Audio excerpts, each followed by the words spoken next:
And who could search the depths of me and love me to the core? And who controls the world I see? Good afternoon, Facebook. Sorry for being a little bit late today, but had some important doctor appointments this morning and some errands to run, so better late than never. So today's topic is titled Bible Submission, Mindless Drones, ... not.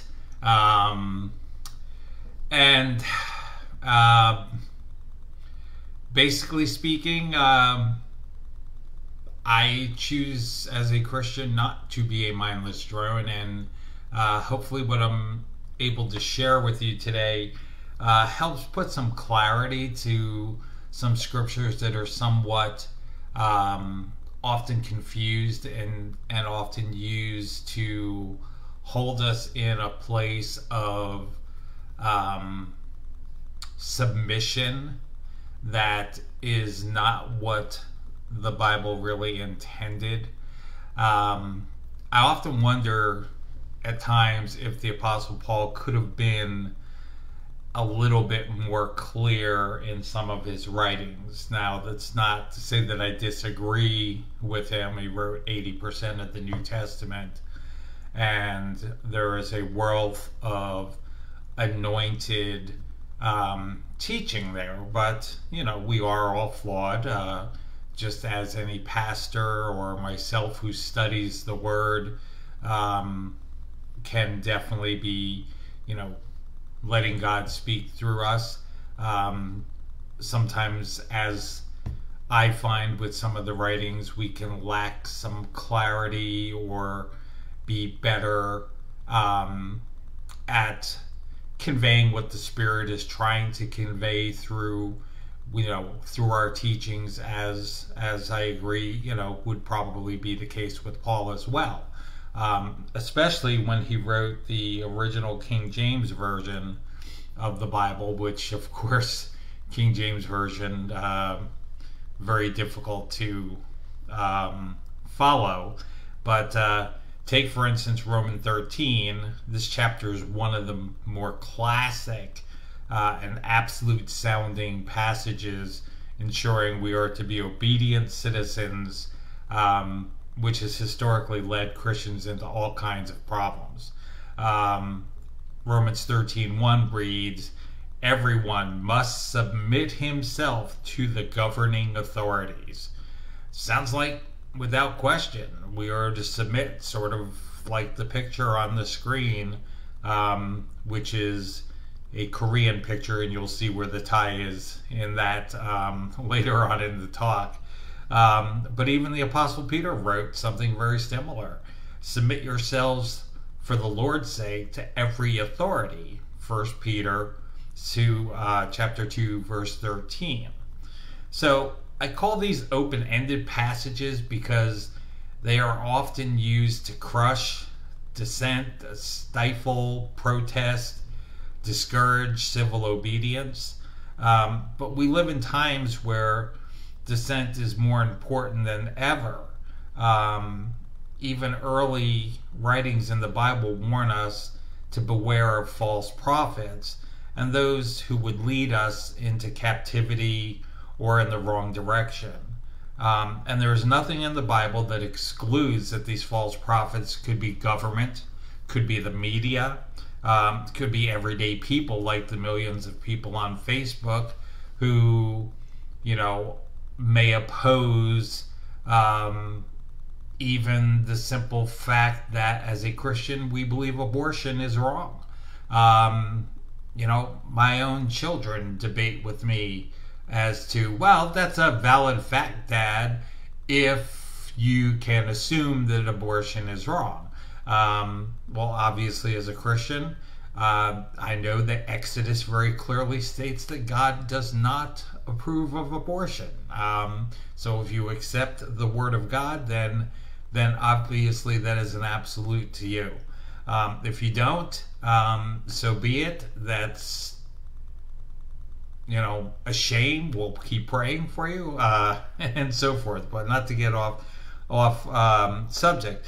But so people from without a Christian standpoint seem to be on an agenda of control and dependency on government rather than on the true health epidemic. Don't get me wrong. I believe COVID, just as many other diseases, influenza, cancer, I believe these are all real. But the questions that I have, and they increase each day, and I am far from the only person who is questioning this, is, what is the origin of this virus? Was it deliberate? How many deaths are actually truly because of COVID?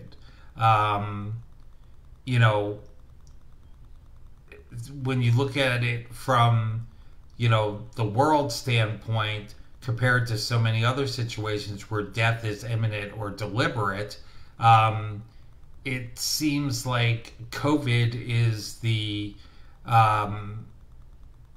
many articles coming out, many pieces of information, and then of course the naysayers will turn around and dispute that that's fake news. Well, how do we know that the other news isn't fake? I mean, someone gave me statistics that paralleled statistics that I pulled from another source the other day from Wikipedia. Well, we all know Wikipedia is publicly edited. So, how accurate are those sources? But even if the sources are based on what is being reported, knowing myself personally that a death certificate recently in my circles read due to COVID complications, and it was purely not that. It was another cause, and, for personal reasons, I won't bring up that other cause.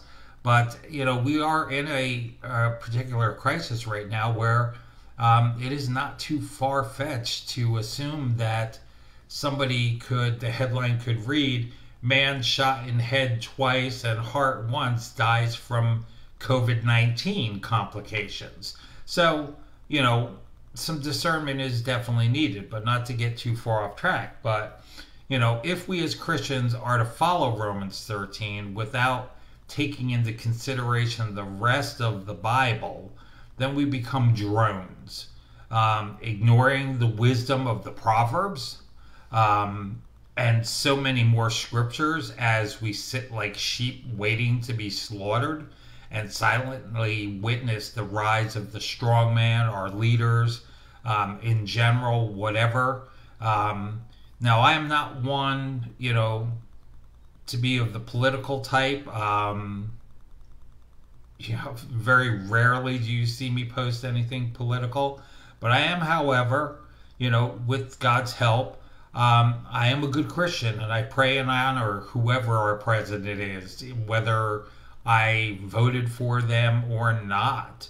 Now, that does not mean I will stand by while the media and many of the other facts that surface do not make sense and just submit to everything that I hear.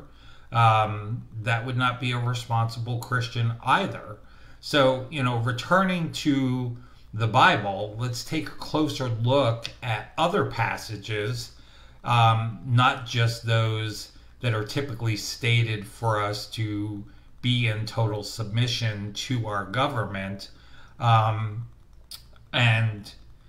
instead of mindlessly, let's hone in on total submission to our instead of being mindless and honing in to total submission of our government, especially when, in our great country, we have set up a government to serve the people, which is no secret. Quite the opposite is happening. We have, people in government positions that are reaping wealth that the original intention was never for that to be.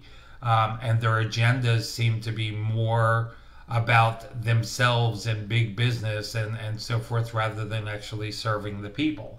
So looking at a scripture a little bit more, after Jesus' death and resurrection, King Herod got super mad and arrested some of the believers. Including those believers were James and Peter. And he put them on public trial. Now, the night before the trial, an angel of the Lord woke Peter up, removed his chains, opened the prison doors, and led him out of the main gate of the prison. Yet after escaping from jail, where he had been imprisoned for breaking the law, Peter went on to write in a letter, "Submit yourselves, for the Lord's sake, to every authority instituted among men, whether to a king as the supreme authority, or to the governors, who are sent by him to punish those who do wrong and to commend those who do right. For it is God's will that by doing good you shall silence the ignorant talk of foolish men." So, and similarly, while Paul was in Damascus, he escaped from the strongman city governor who was trying to arrest him. By concealing himself in a wicker basket, he was lowered down from the city walls through a window. Then, after reaching safety, Paul wrote a surprising letter. His letter read, "Everyone must submit himself to the governing authorities, for there is no authority except that which God has established. The authorities which exist have been established by God. Consequently, he who rebels against the authority is rebelling against what God has instituted, and those who do so will bring judgment on themselves." So, are Peter and Paul both being hypocrites, asking Christians to do as they say, but not as they do?